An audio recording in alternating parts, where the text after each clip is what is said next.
So this video is a tutorial on how to input the ELL designations. So if you go to your focus, the easiest way that I found, if you go to your gradebook, and then you want to select your class with your ESL scholars in it.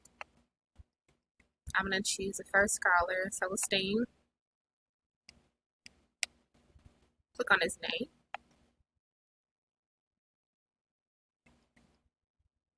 On the left, you'll see EL STAAR Designation Supports.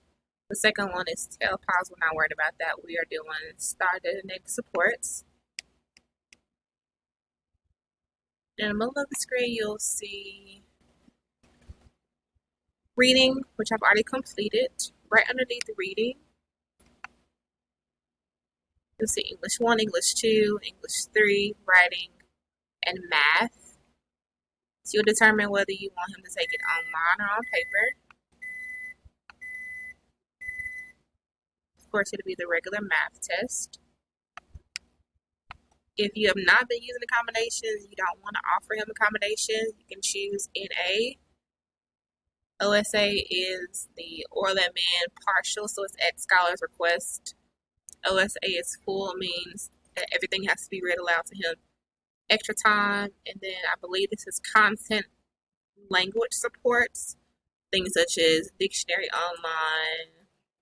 Sometimes it'll magnify certain words. It may give them another vocabulary word, so this is content supports. But whatever designation or combination you'll like for him to have, choose that. And then type your name for the signature. And then the save option will turn from gray to blue. That's how you know that you've completed it.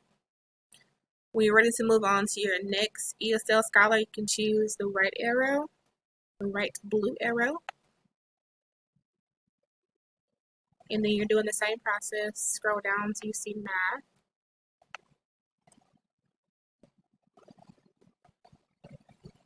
You know, the same process, online or paper, which version, subject, accommodation, and don't forget to sign. Once you sign, it'll turn from the light gray to blue. Please let me know if you need any other support, and you also have my example here in case you need a reference.